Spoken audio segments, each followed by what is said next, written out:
Kag sa numero 1 sa mga balita subong adlaw, nangintensyonado ang ginpatigay nga clearing operations sa City Legal Office sa may palibot sang Libertad Public Market kainasang aga. Napilitan ang taga City Legal nga kuwaon ang mga lamesa, payong pati na mga produkto sa mga vendors nga wala nagasunod sa ilang nga limitasyon.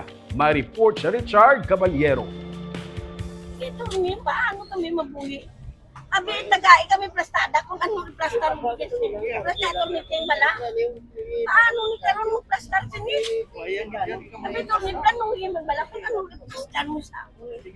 Ini ang nangin eksena kainasang aga, sanggin patigayon nga clearing operation sa Bacolod City Legal Office Enforcement Team sa palibot sang Libertad Market sa Barangay 40. Ginhawanan sang enforcement team ang palibot sa merkado, bangod nagalapaw na sa dalan ang mga baligyaan.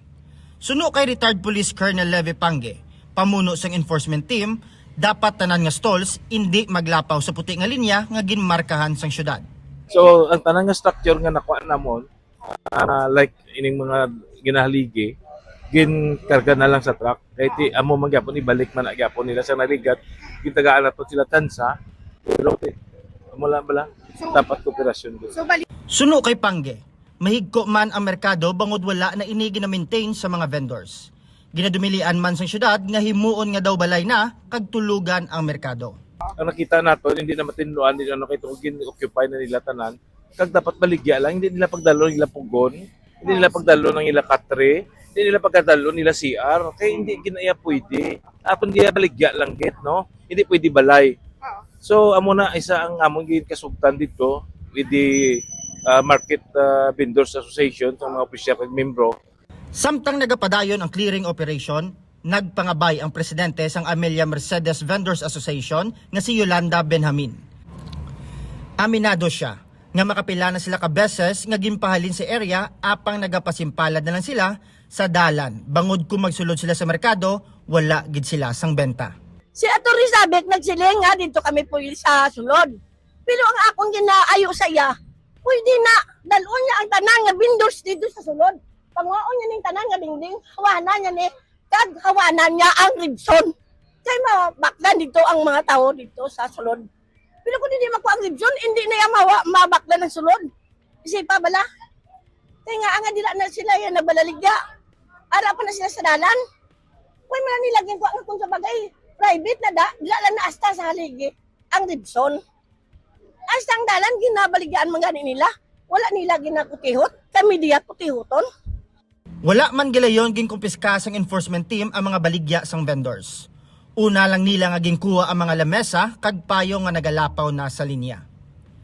May iban nga vendors nga nagaayo nga sila na lang anay ang matomato panghawan sang ila baligya. Ginatugutan man ini sang enforcement team. Apang matapos ang warning kag wala sa gihapon makuha ang amo nga mga butang, napilitan na ang CLO nga kuhaon ang ila mga baligya. Halin sa utan, lubi, kag pati mga lasaan sang baboy wala makaluwas.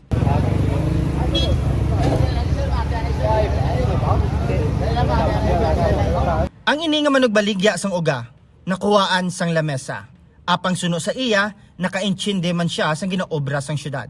Okay naman lang sa amon kay daw pabor sa mga kuno di mga tindira, mamakal nga daw dili gani sila makuan sa gawas nang maglakat-lakat sila nga samok magud basta nang lapaw-lapaw na. Intindihan man namo sila kay sila man ang may power. May kapinsabyente man kasako sang uling ang nakita sang enforcement team sa sulod sa merkado. Suno kay Pange, ginadumilian sang Bureau of Fire Protection ang pag-stock sang uling sa sulod sa merkado, bangod dasig ini madakop sa kalayo. Ilabi na nga tig ilinit na ang panahon sa karon. Wala man ginkumpiska sang enforcement team ang amo nga mga baligya, bangod nagayo ang tag-iya nga dalon na lang nila ini pauli. Panawagan naman sang syudad, kinahanglan nga ipabilin sa mga vendors nga matinlo ang merkado bangod kalabanan sa ila pagkaon ang ginabaligya. Muna isa kay pagkaon ng ginabaligya, dapat ani ma-maintain naton ang cleanliness ang ila surroundings. So mo tong gitikin ano naton sa aton nga opisyalis kay sa iya market in charge nga i-implement kit kung pwede kung warningan kung hindi kit sila ibawion sa ilang ginatag nga pribilehiyo.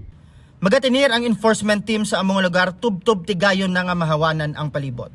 May duwa na sila ka grupo nga gina-deploy agud magpasiguro nga nasunod ang ilagin kasugtanan sang vendors. Richard Caballero para sa Digicast Negros.